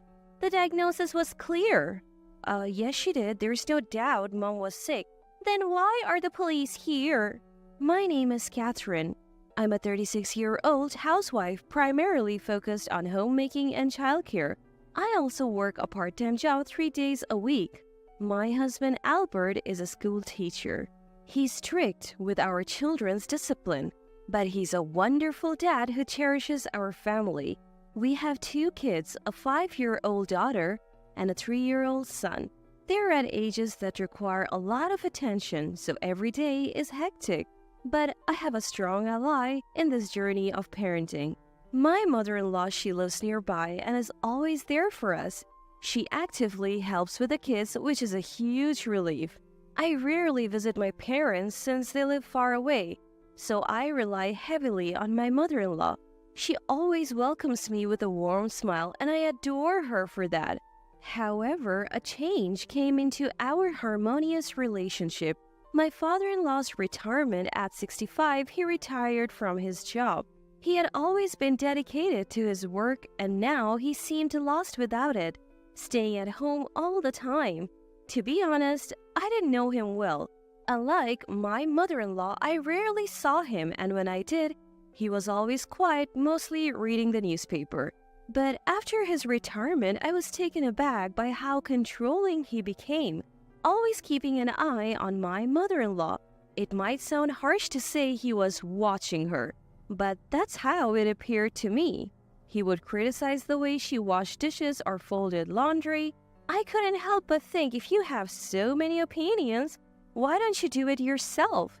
He was always hovering around her, constantly giving unsolicited advice. At first, she would argue back, but over time, she just seemed to give up and stay silent. She even stopped her morning walks because he would insist on joining. He would watch her every move, even when she was gardening. I could see her spirit fading away. I tried inviting her out for shopping or lunch to cheer her up, but he would always tag along. It wasn't fun anymore. I missed the carefree chats I used to have with her. Now, our conversations were either interrupted by him or cut short because he would want to leave early. Gradually, I found myself avoiding visits to their home. I discussed this with Albert multiple times. He would occasionally check on them, but he couldn't get his dad to stop this overbearing behavior. Albert often said, "I'm thinking of getting them divorced. It's too hard on Mom." But Albert's two sisters strongly opposed the idea. They had moved away and weren't aware of the current situation. We spent our days worrying about what's going on. One day, after a long time, I visited them. "Is everything okay, Mom? You look pale." I noticed she looked unwell and was sweating. "My back has been hurting since morning." "We should go to the hospital. Where's your health insurance card?" It's not necessary. I think it's getting better. She will just rest a bit. "But she doesn't look well and also seems to be in a lot of pain." I said she's fine. Maybe she just hurt herself somehow. I'll take care of her, Catherine. You should go home. But I said leave. Despite being yelled at by my father-in-law, I stood my ground. "Catherine, it's okay. I'll just lie down and rest. Don't worry." I noticed my mother-in-law forcing a smile, so I decided to step back for a moment. I planned to call Albert and once he returned, take her to the hospital even if it meant forcing her. By the time I realized this decision was a grave mistake, it was too late. I still regret that moment. After leaving their house, I called and explained the situation. He said he would leave work early. I also reached out to my sister-in-law telling her that something was off with Mom, but Dad was refusing the hospital visit. I asked her to persuade him. About an hour later, when Albert returned, we rushed to their house. Pushing past my father-in-law, we found my mother-in-law unconscious in her bedroom. Realizing it was too risky to drive her, we called an ambulance. Still, my father-in-law was shouting, You're overreacting. This is a nuisance. Soon, the ambulance arrived and they took her. Albert and I followed in our car. My father-in-law didn't come. After a while, at the hospital, my sister-in-law arrived. "Is Mom okay?" "Dad wouldn't tell me anything. Catherine, I'm so sorry." "Why is everyone making such a big deal?" Their reactions were so different that I was shocked. Seeing my mother-in-law unconscious and yet seeing how calm Charmaine was made me distrustful. Not long ago, we were informed that she had passed away. The doctor said there must have been various symptoms leading up to this. When asked why we didn't bring her to the hospital sooner, I couldn't answer. I regretted not visiting them more often and not noticing the changes in her. I wished I had forced her to the hospital when I saw her earlier. Tears wouldn't stop. Both Albert and Joanna comforted me, saying it wasn't my fault, but making them comfort me, especially after losing their mom, made me cry even more. After that, even though we were grieving, we were swamped with tasks, preparing for the wake and funeral, contacting relatives. Maybe these tasks should have been for her natural child, but I wanted to be involved as much as possible because I loved her. With the whirlwind of tasks and deep sorrow, my memories of that time are blurry. I remember clearly only after the funeral. Albert and I, along with Charmaine's and Joanna's families, gathered at their house. Albert and I were cleaning up her room, as usual, or maybe even more so now. My father-in-law did nothing. He continued living as if nothing had happened. Sometimes he would ask for help with chores, but Albert always declined. From the living room, we could hear the children playing. Everyone was either cleaning or relaxing. As I sorted through her clothes, slowly coming back to reality, I found myself keeping more items than discarding. When I opened a drawer with small items like handkerchiefs, I noticed a false bottom. Out of curiosity, I checked and found a diary. It seemed well written. Feeling guilty, I skimmed through it and found something shocking. I quickly showed Albert, and I could see his face turning from shock to anger. What is this? "Albert, I'm sorry. Based on what I believe, I need to report this right now." Ignoring Albert's plea to wait, I immediately called the police. If what was written in my mother-in-law's diary was true, she was abandoned by him. About 30 minutes later, the doorbell rang, while the unsuspecting family was resting. When I opened the door, several police officers entered and I handed one of them the diary. After skimming through it, the officer nodded and proceeded further into the house. What's going on? "Hey, stop it!" Both my father-in-law and Charmaine were surrounded by the officers. Joanna and her husband looked on in shock while Albert and I moved the children to another room. What happened? we would like to discuss the circumstances of your wife's passing. You're Charmaine, correct? What's this about? Mom died of an illness and we had the diagnosis. Well, it's true, Mom was definitely sick. Why are the police here then? She was sick, but if she had gone to the hospital, she wouldn't have lost her life. Joanna and her husband couldn't hide their shock at these words. Mother-in-law left a diary. She wrote about how her body hurt, but she couldn't even afford to go to the hospital. On other days, she mentioned how Charmaine wished she would just disappear. Mother-in-law had documented the daily verbal abuse from father-in-law in her diary. Not only from father-in-law, but she also wrote about how Charmaine would call her almost daily begging for money, and when she refused, Charmaine would lash out with harsh words. It's also written here that you guys, knowing mother-in-law was a wealthy heiress, prevented her from going to the hospital to get her inheritance. Mother-in-law had every right to live. She didn't need to die. I couldn't hold back my tears as I spoke. Father-in-law looked pale while Charmaine seemed indifferent. Well, what could I do? My husband earns a meager salary and I need money for socializing with my mom friends for my child's kindergarten. Just the other day they were flaunting their new designer bags. If I don't have the same, they will exclude me. Dad used to give me an allowance, but since he retired, he said he's broke. When I talked to Mom, she told me to stay away from such friends. If you're not on my side, it's no problem if you're gone. Charmaine's selfish reasoning made both Albert and Joanna clench their fists in anger. Albert, trying to stay calm, gently held my hand and I felt the tension leave his grip. Looking over, I saw Joanna being comforted by her husband. See, you guys have someone to protect you. My husband, with his low salary, doesn't stand up for me. I'm just unlucky. Charmaine's husband quickly looked away, clearly not wanting to defend her. Sis, I also earn a low salary. That's why Catherine works part-time to help out. She does more than her fair share and I want to make her happier. What are you doing for your family? Charmaine bit her lip in frustration. Dad, you've always spoiled her. Why did you abandon Mom? She was cheating on me. You might not even be my son. She got what she deserved. When did she cheat? You've been following her around since you retired. Well, she did it behind my back. Just last Sunday, she met her lover. Were you not with Mom last Sunday? You're always with her. How long were you apart? I followed her everywhere, even when she said she was going shopping. Father-in-law seemed more panicked the more he thought about it. We were never apart. I was always watching her. Then, who told you about Mom's affair? It was Charmaine. All eyes turned to Charmaine. You lied? Well, it's funny. I told Dad that Mom was cheating and he quit his job to stalk her. I can't believe. What have I done? Father-in-law's face turned pale and he collapsed. I've always doubted her. I've said terrible things. She told me she felt sick last week and wanted to go to the hospital, but I didn't give her money.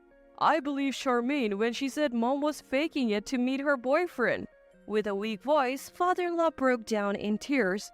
I promised to make her as happy as our son when we got married. What have I done? A police officer pulled a sobbing father-in-law to his feet. No matter how much you regret or cry, your wife won't come back. We'll continue this at the station. The police took away the still crying father-in-law and the sulking Charmaine. Later, when Albert and I visited the police station for questioning, we learned that Charmaine was in deep financial trouble. As she had said herself, she became stubborn, trying to assert dominance among her close mom friends. Originally a high-maintenance woman, she married a man from an average family. Despite her husband and in-laws' objections, she insisted on sending her child to a kindergarten frequented by the wealthy. Once she joined the flashiest group there, she began to indulge in luxury lunches and brands to fit in, eventually accumulating debt. Unable to confess to her husband, she turned to her father as usual, but he had quit his job and couldn't lend her money. Her mother never took her seriously from the start. Turns out, her mother-in-law came from significant wealth. While sorting out her belongings, they found bank statements under mother-in-law's name with amounts they had never seen before. She had hoped to rely on her wealthy mother, But after being coldly turned down, she wished she could just inherit the money. She began feeding lies to her father-in-law, causing him to stress out mother-in-law. Mother-in-law's health deteriorated faster than expected, which pleased her. She kept telling father-in-law it was just a minor illness and not to take her to the hospital. Because of her selfishness, mother-in-law tragically lost her life. In mother-in-law's diary, there were messages written to Charmaine. It read, "Don't be swayed by others, understand what truly matters, and I hope you realize what's essential and live a happy life." Things she couldn't see to her face. Showing her, this didn't change Charmaine's heart. She ended up in police custody for a while. Father-in-law consumed by grief is likely to be given probation, but he will still have a criminal record. Even though they can't meet anymore, I hope he reflects on his actions. In the end, Charmaine and her husband decide to divorce, with the father getting custody of the child. She never thought it would come to this. Only when her child was taken away did Charmaine break down in tears. She probably realized the gravity of her actions only after losing what mattered most. She is said to cry every day, wanting to see her child. Albert and Joanna were devastated as their family fell apart, especially with both the father and Charmaine having criminal records. Was the diary written by mother-in-law to someday reveal the truth to someone? Or was she planning to serve father-in-law divorce papers and claim compensation? Now, no one will ever know the real story. But I feel relieved that the truth about what happened to mother-in-law is out in the open. I dearly miss mother-in-law, but the time I spent with her was genuine. So, I want to keep moving forward. If my son ever gets married and brings home a daughter-in-law, I hope to be as kind-hearted as my mother-in-law was to me.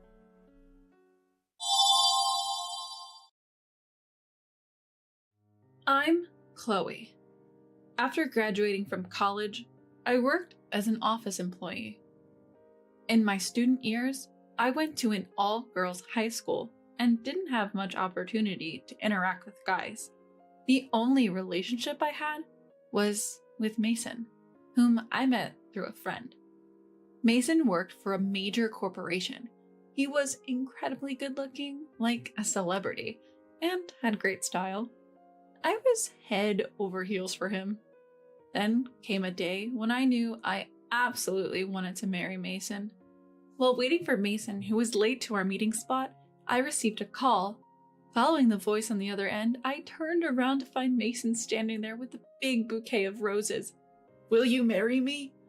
I thought I was dreaming when Mason, smiling, offered me those words along with the bouquet of roses.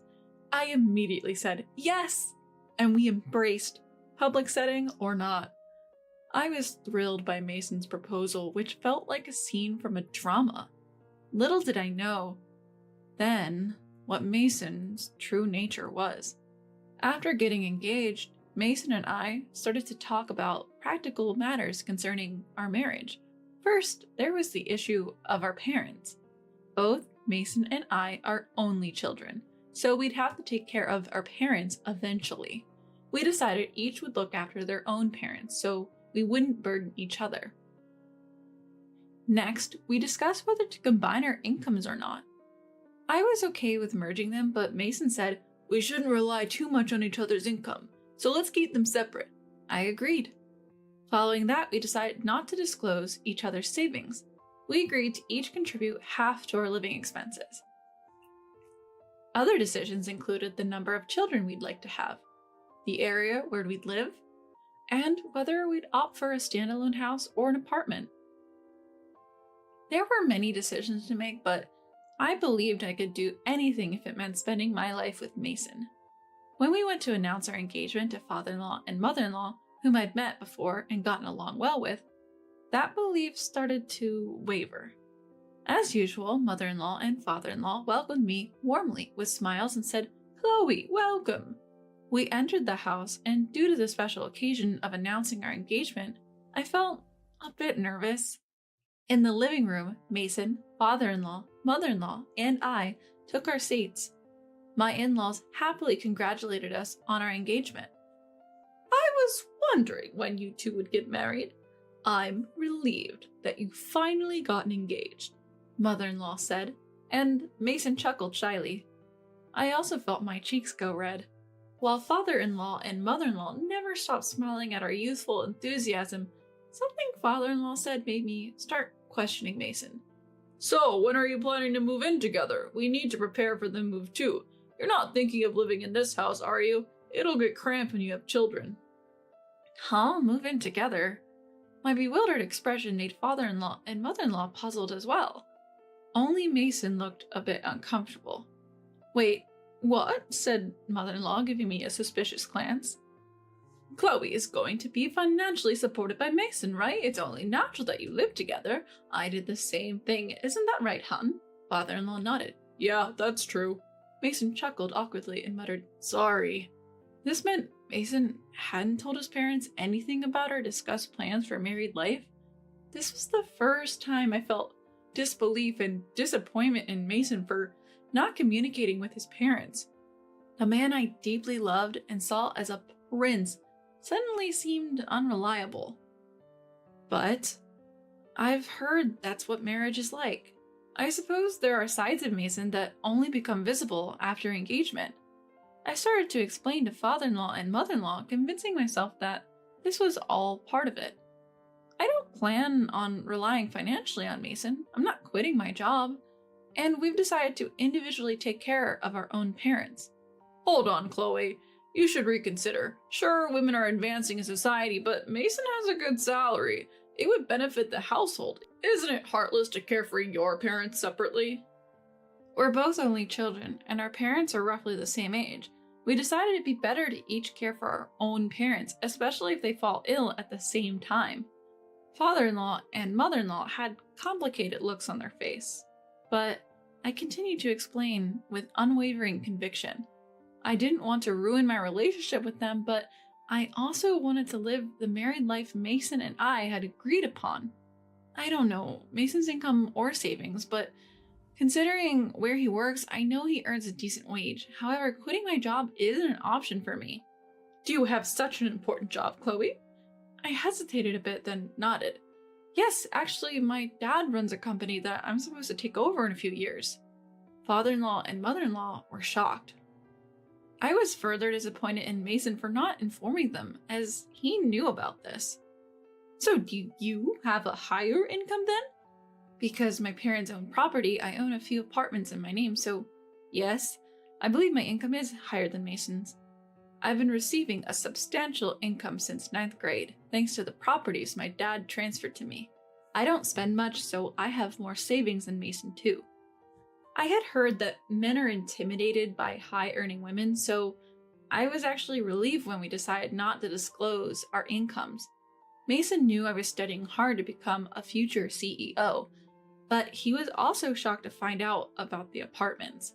After that, the conversation turned to how many apartments I owned, how much I earn, and how much I've saved.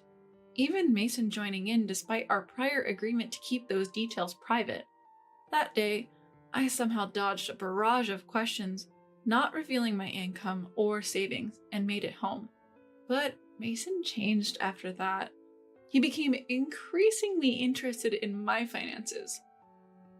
When we talked, the subject of money came up, and if we went on a shopping date, he'd ask for expensive brands. I would refuse, saying, "We agreed to keep our finances separate. If you want it, buy it with your own money." Doing so would put Mason in a visibly bad mood, and the atmosphere would sour. The real shock came when Mason stayed over at my house. When I came out of the bathroom, I found him rummaging through my desk drawers. "What are you doing?" I asked. "Just seeing if you have a bank book or something," he replied with a guilty expression like a child caught in mischief. At that moment, the idea of breaking off the engagement crossed my mind. Mason was no longer the Prince Charming he once was. He changed his attitude as soon as he learned about my income and savings, and it deeply hurt me. But Mason was my first love. I couldn't forget his romantic proposal with the big bouquet of roses, nor could I completely abandon my feelings for him. Should I leave him, though I still loved him? As I was mulling over these conflicting emotions, an incident occurred. That day, I was distracted by a headache at work. Sleep deprivation from worrying about Mason was probably the cause. I felt I couldn't let personal issues affect my work if I was to become a boss one day. I must have looked unwell because a coworker noticed. Since it wasn't a busy period and the staff had some bandwidth, I decided to leave early. As I reached my front door, I felt ashamed of not being able to manage even my health and noticed something odd. The door was already unlocked. For a moment, I wondered if I had forgotten to lock it, but that had never happened before. I was fully aware of the risks of living alone as a woman and was cautious. So, who unlocked the door? Despite my unease, I opened the door. Only then did I think of the possibility of an intruder inside. Panicked, I grabbed an umbrella from the stand as a makeshift weapon. I was so flustered that I didn't notice until I heard a noise from deeper inside. A gasp escaped from my lips. Someone was still inside. I couldn't handle this on my own. I have to call the police, I muttered in a shaky voice, reaching for my phone. Just then, someone sprang out from the hallway. No! I screamed, bending down out of fear. Wait, a familiar voice yelled out. Huh? As I slowly lift my head, I see Mason standing there, wearing a knit cap, a mask, and gloves. Mason looked like an intruder. Actually, he is an intruder, because I never gave him a spare key. Why? I wanted to know how much money you make, Chloe, so I snuck into your place. Without permission? How? My voice trembles with fear as I ask, and Mason pulls a key out of his pocket. A spare key. I made it without asking you when you stayed over at my place. The tears that fell were a mix of relief from mortal danger and boiling rage. I had never been this angry in my life. I pushed away Mason's hand, which was rubbing my back in an attempt to calm me, and screamed, "Are you kidding me?" in a voice so full of anger, I doubted it was my own. Mason, who had only seen my typically calm side, was stunned and fell on his rear, but my rage wasn't over. Making a spare key without permission is criminal, and what's with the disguise? Were you planning to steal my bank book if I hadn't come back? No, I just wanted to check. Check what? We agreed to keep our finances separate after marriage. I know you changed your attitude the moment you found out I have some money. I throw my umbrella at Mason, who staggers back, letting out a pathetic whoa. Why did I ever think someone so pathetic, sneaky, and money-minded was Prince Charming? My dream, which had been so joyously accepted, along with a bouquet of roses, had come to an end. I grab Mason's belongings left in the room and throw them outside, pulling Mason out by the arm. Ignoring Mason's plea to wait, I yell, "Get out! The engagement is off, and I never want to see you again." Wait, Chloe, I truly love you. No need for your love anymore. Goodbye. I slam the door shut. My love for Mason completely chilled.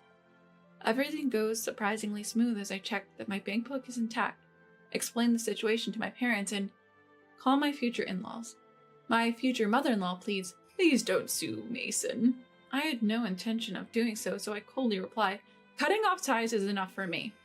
My parents are furious at Mason's actions, and the engagement is swiftly called off. My dad was angrier at Mason than anyone else. Knowing Mason's boss personally, my dad spilled the beans, saying, "Your employee did this to my daughter." Mason's company was lesser in standing compared to my dad's. Panicked, Mason's boss transferred him to a remote location and demoted him. And so, my first love came to an end. I learned the hard way that love is over the moment money gets involved. Later, Mason marries Lily, a successful CEO. Mason was handsome, and Lily, who was rumored to like good-looking men, must have been charmed. Mason had quit his job and was living a life full of golf, horse racing, and casinos. But Lily, just a few months into their marriage, had enough of Mason's lack of work ethic. She kicked him out, handing him $1,000 and divorce papers. "You lose yourself with this money," she said, as Lily, who didn't know I was Mason's ex, later told me. I totally get where Lily was coming from. Mason was the kind of guy you'd want to kick to the curb. After that whole ordeal with Mason, I dove into my work. Friends at the time say there was an intensity to me, working with the resolve to make my job my lifelong partner. But there was a man who found that intensity appealing. He kept pursuing me, and though I initially resisted, I eventually felt drawn to him. Now we're married, and we've been blessed with 3 children. Taking over for my dad, I've become the company president. My husband has taken all the household duties as a stay-at-home dad. Once the kids are grown, my husband wants to contribute to my company, and that's why he's my ideal Prince Charming. As for Mason, after Lily left him, he even tapped into his parents' money. He's been cut off by his family, and nobody knows where he is now. Looking back, he was a prime example of how greed can ruin a life.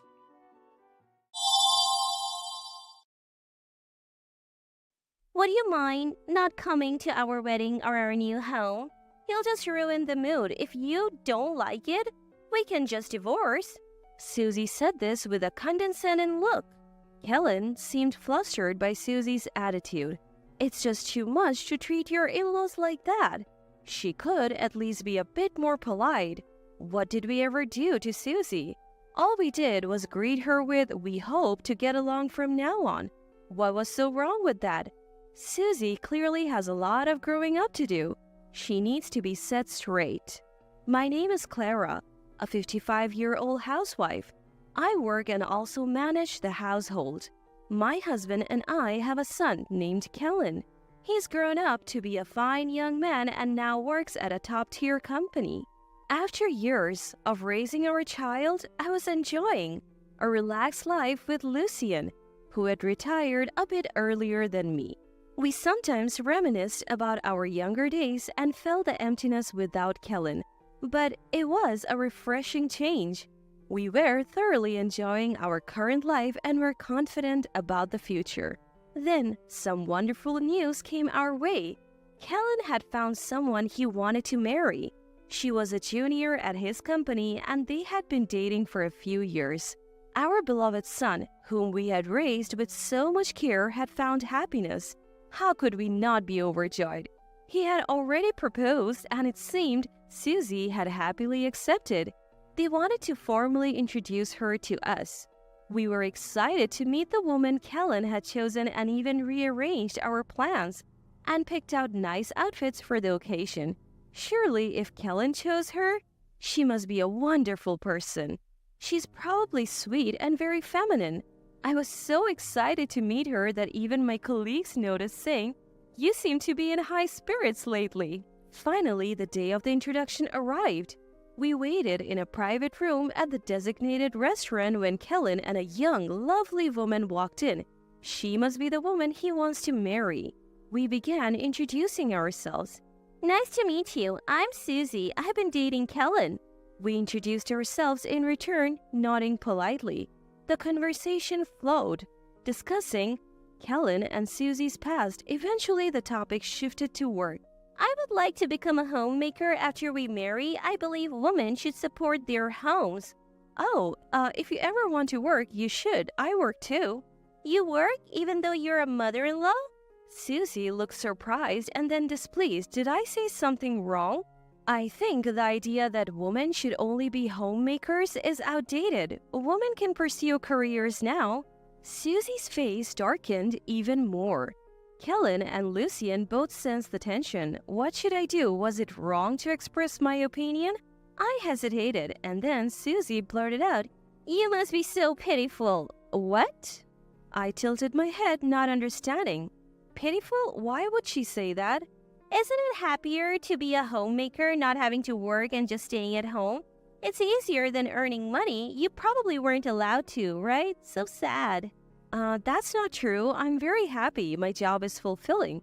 Lucien has already retired, so I don't have to worry about household chores. "Wait, you work, but your husband doesn't? Aren't men supposed to earn money? It must be tough having a lazy husband." "Don't say that. We chose this life together." No matter how much we tried to explain, Susie's pitying attitude didn't change, even though it's different. We chose this life because it's what we wanted.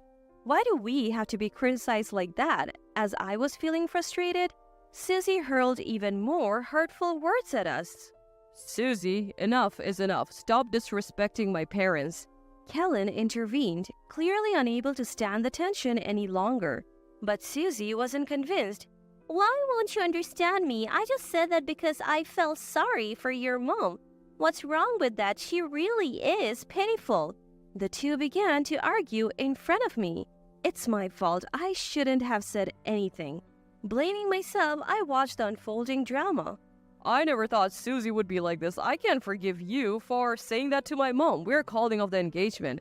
As the argument heated up, Kellen's declaration left Susie in shock. Wait, I have already told my parents and friends about our engagement. You can't just call it off. It seemed Susie had prematurely announced their engagement to everyone she knew. She approached Kellen, her face pale. I really love you, Kellen. I want to be with you. Watching her grovel was honestly nauseating, but this was too cruel. They had been doing well until now, and it seemed rash to end everything over a momentary disagreement. Maybe Susie could change, maybe she just lost her temper. Acting on fleeting emotion could have lasting consequences for Kellen's future. Kellen, why not forgive her? She's apologizing. I don't mind. I'm sure Lucien feels the same, right? Lucien nodded. Yes. It seemed he understood my perspective. You know, aside of Susie we haven't seen, it might be too hasty to call off the engagement without considering all the good in her. Hearing Lucien's words, Kellen pondered. Maybe you're right. In the end, Susie sincerely apologized for her behavior. Even after their engagement, Kellen seemed wary of Susie's attitude. He made it clear if she showed any disrespect towards us, he would reconsider their future together. Time passed. Kellen and his fiancée were making steady progress with their wedding preparation. Just recently, they sent out the invitations. Moreover, they decided to build a new home to start their married life in. Although it's still under construction, I have been invited by Kellen several times to check out the progress. Even though it's not finished yet, you can already tell it's going to be a beautiful house. The contractors have been very professional, and I couldn't help but feel proud thinking, that's my son for you. One day, Kellen invited Lucien and me to see the progress of their new home. Lucien in particular was very impressed. Every time he saw it, he would say, "What a great house!" I bet Kellen was pleased to see such reactions. Kellen enthusiastically showed Lucien the plans, explaining, "This area will be like this." Afterwards, we decided to grab some coffee. Kellen, Susie, Lucien, and I went to a nearby cafe. While sipping our coffee and discussing the wedding and new house, Susie suddenly blurted out, "You know, mother-in-law is getting a bit too comfortable." What do you mean? I don't think I'm doing anything wrong. And you think just because Kellen likes you, you can act this way? Isn't that just being arrogant? Why would you say that? Did I do something to upset you, Susie? Confused by her accusations, I asked her why she felt this way. She sighed heavily and said, "Look, can you and father-in-law just not come to the wedding or the new house? You will just ruin the mood. If you don't like it, we can just divorce." What? I was taken aback by her words. Kellen, looking panicked, called out, "Susie!" But unlike before, she didn't apologize. Instead, she looked proud as if she had accomplished something. Why was she treating me this way? I thought she had changed her attitude, but it seems I was still an intruder in her eyes. Inside Susie, I remained a nuisance. But I'm not the type to just take this lying down. Susie needs to understand her place. After the cafe incident, Kellen was furious with Susie and considered breaking off the engagement, but I had a plan. I told him to go ahead with the wedding as planned, and if he wanted to break up, to do it later. You think you can handle this? Or do you just know you can't win against me? Susie smirked. I asked her again, so you really don't want us at the wedding? Yes, I would rather never see you or father-in-law again, Susie said with a smile. I warned her, are you sure about this, Susie? You might regret it. Why would I regret it? I get to have my wedding without any interruptions. I'm happy. Hearing her words, I just nodded. Kellen had told me he wanted us at the wedding, but if Susie felt this way, it might be best if we didn't attend. However, seeing Kellen's worried face, I whispered, I have a plan, and his expression darkened. I'm not one to just sit back after being treated this way. In fact, I'm the type who needs to get even, something Kellen and Lucien know all too well. Seeing our exchange, Lucy asked, what are you up to? But I just brushed it off. Nothing at all, we won't attend the wedding or visit your new home, so don't worry. I replied with a smile, and Susie said, that's a relief, and laughed. In Susie's mind, she probably envisioned a perfect wedding day. Who would make that dream come true for her after all she's done? Does she really think everything would go smoothly without any hitches?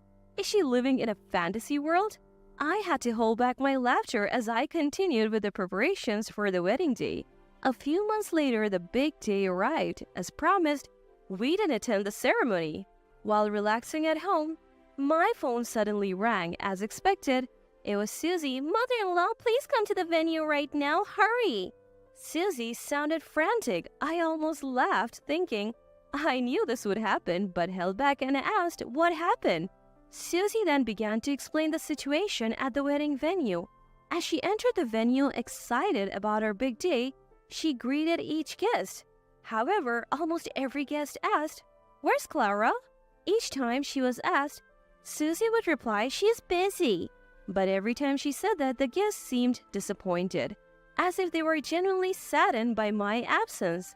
At first, Susie could handle it, but as more and more guests asked the same question, it became too much for her. Even her close friends asked, isn't Clara coming? Reaching her breaking point, Susie shattered a wine glass on the floor and shouted, why is no one paying attention to me, the bride? In her frustration, she even bad-mouthed me, saying, what's so great about that old lady? The atmosphere in the venue turned icy. Whispers began to circulate that Susie had intentionally not invited me. The mood of the wedding was ruined. Despite being the bride, Susie was met with cold stares. She felt uncomfortable as guests whispered about her. Please come and fix this. It's all because of you, mother-in-law. Susie's voice was filled with anger and blame. Who would want to go after being spoken to like that? If you're asking for a favor, shouldn't you ask nicely? Maybe apologize like you did before? Why should I do that for someone like you, mother-in-law? Hurry up. I'm about to change my dress. Do you want me to go back into that awful atmosphere? I'm the star today. She must have been really struggling with the mood at the venue. No matter what I said, all Susie could say was, come quickly. I couldn't help but chuckle at her desperation. Certainly being treated like an outcast on one's wedding day, a significant moment in life, must be tough. Feeling sorry for Susie, I promised to come to the venue. Relieved, Susie took a deep breath. Lucien and I dressed in our finest attire and headed to the venue mentioned in the invitation. I must admit, my son chose a wonderful place.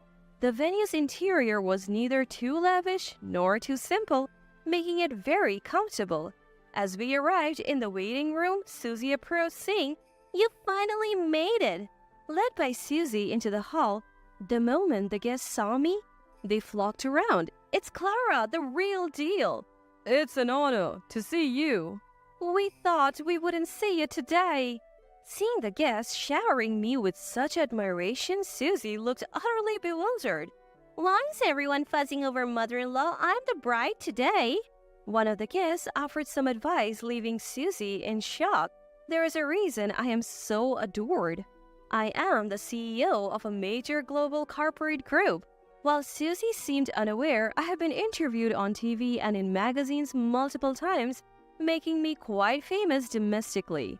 Most guests probably attended the wedding more in hopes of seeing me than celebrating Susie's big day. Unaware of this, Susie's derogatory comments about me in front of the guests were about to backfire. That's not fair. Discovering my unexpected trump card, Susie collapsed in disbelief. Who's the real victim here? The wedding proceeded without further issue, but Kellen eventually broke off the engagement with Susie. Though Susie's attitude towards me changed, often calling me the best mother-in-law ever, it seemed she couldn't undo the discomfort she had caused. Susie was held responsible for the wedding expenses and the cost of the under-construction house. Rumors spread about Susie's terrible behavior towards me, leading her friends to distance themselves. Even her parents were outraged, making her home life unbearable. Meanwhile, I'm nearing retirement and have been preparing for my successor. Kellen, having gained experience and knowledge in a top-tier company, is the obvious choice. My family and employees are my cherished companions. I intend to protect and care for them as much as possible.